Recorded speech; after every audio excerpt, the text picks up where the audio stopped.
Today, though, as we begin, we are honored to have two very, very special guests with us who are going to help us kick off the training part of the Combined Federal Campaign.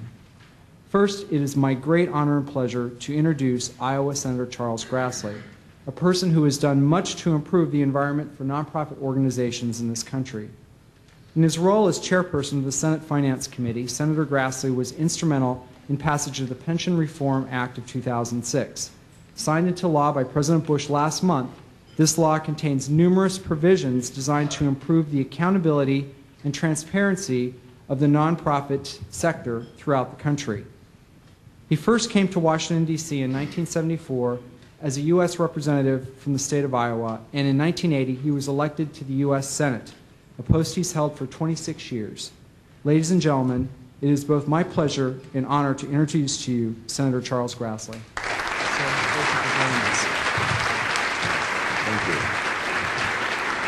Thank you. Thank you. If you wonder what I'm doing here, I was invited. And two words would say everything, and I ought to sit down, and that would be thank you for what you do for the good of people who have needs and even people that don't have needs in this combined campaign. But there's an old saying in the United States Senate, and I really can't say it because I'm the first speaker, but if I were the last speaker in the United States Senate, a senator would stand up and said, everything that's been said on this subject has been said, but I haven't said it yet. and by golly, I'm going to say it. First of all, thank you all very much for the good that you do helping others. I have the greatest respect for all of you and people that aren't even here that are going to be doing the same thing you are, who are working so hard to make the combined federal campaign a success. And it has been stated very well, and probably what you knew anyway, each year you make new records. So you've got a new record to exceed this year, and I have all the confidence in the world that you will exceed that record. The Senate Finance Committee, as been indicated, oversees tax policy for our country, and that includes charitable organizations that are tax exempt under the tax code. I'm glad that we've enacted real steps to encourage charitable giving. It's something unique about Americans, and we want to make sure that that tradition continues of people giving. We've also passed reforms that will help make certain that when people give to charity, they can have greater confidence that it will actually go to assist those in need and with the end result of improving community. But it's one thing to change laws to encourage giving. It's quite another thing to make giving happen. And that's where you folks in this campaign are very central to making sure that that is a supreme success. You get the checks written or persuade your colleagues to participate in programs such as a combined federal campaign with a payroll deduction. You are the ones making that happen. I have long been a believer in the importance of a vital charitable community in strengthening our society and our nation. We all should be familiar, but we aren't, with the comments that a Frenchman made 170 years ago about the uniqueness of Americans in our society caring for each other and trying to help each other. He spoke about the importance of volunteers in our civil society, but he used the term association. He came here representing nobility, came here to see how this society, this new republic was working. And he didn't have anything to compare it with in his country, so I suppose he was somewhat surprised. But one of the things that he noticed about Americans was that we had a tendency by neighborhood or by church or by associations to work to help those in need, to help each other. And that stood out very much in his report about the new American society. Well, we had been up to it probably by 200 years at that time. And here we are 170 years later, you're part of that, doing exactly what de Tocqueville thought was very unique about America. And it was, and it still is. Hopefully, this uniqueness of America is extended to other people around the world as we set an example. So, whether it's here or wherever you go in the United States, I think we still see de Tocqueville's observations at work. I see it myself when I go back home to my home state of Iowa. Maybe some of you know that I make a point for 26 years in a row of visiting all 99 counties in my state to hold town meetings. I finished that last week. As I travel my state of Iowa, I see people in all walks of life.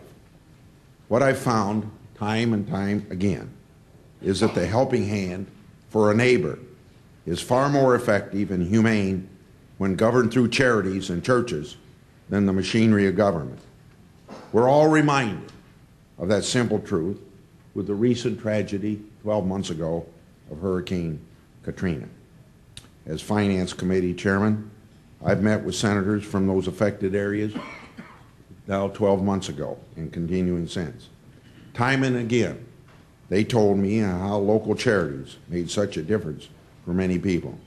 I heard the same thing from many Iowans who went to Katrina to volunteer. My home church, Cedar Falls, Iowa, Prairie Lake Church, a Baptist church, sent for 3 weekends or 3 weeks in a row, 3 different teams of more than 40 people to go to Mississippi to help as one example of that effort of all Americans to go to the greatest tragedy, natural disaster America's ever had to help out. It is because of charities and the fact that they're so important that I press for greater responsibility from the leaders of charity. That is the purpose of oversight as well as reforms in the charitable area. It is to safeguard the public trust that charities must be operated in the public interest. I have a responsibility to make sure that charitable donations actually are used for the charitable purpose that they were requested. Hence, that charities are managed in a way that you're committed to, as made by the statements already by these 2 leaders, in keeping with the charitable goals of the organization. Unfortunately, some people view charities and charitable gifts as a chance to help themselves, not others. Some people see a foundation that they've established as a way of avoiding taxation and making sure that it serves their purpose rather than the charitable purpose that was intended. Reform and oversight are also safeguard the donors and the taxpayers. For the donors, to safeguard that the money is being used appropriately, and for the taxpayers, because of the tax deduction, to safeguard that the tax benefits that both donors and charities receive are balanced by benefits to the community and especially those in need. I will be reviewing, well, of course, your organization, the CFC, has in place its own efforts to try to ensure that charities that participate are good actors.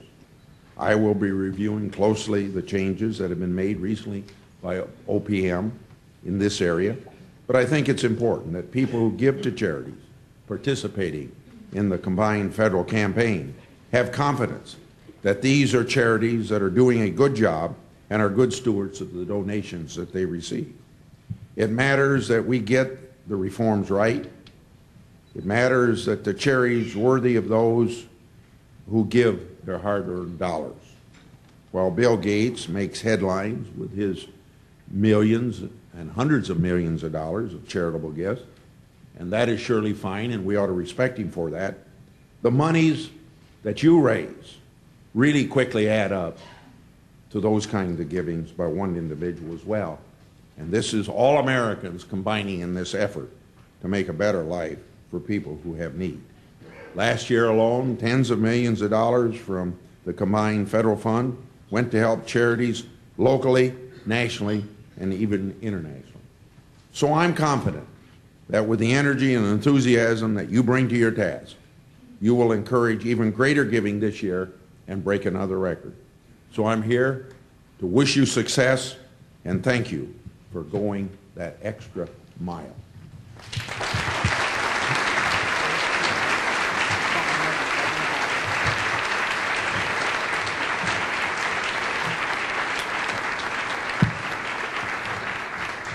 Senator, as a token of our appreciation for joining us today, we would like to give you our goal poster framed. And also, this is a CFC tradition. You never leave a CFC event without CFC coffee mug. Not paid for with appropriated dollars. Thank you. Thank you. I want to, since you folks all work for the same taxpayers I work for, and since you're interested in good government, I'm interested in good government, and I have the reputation of protecting whistleblowers. If any of you know anything's wrong, let me know.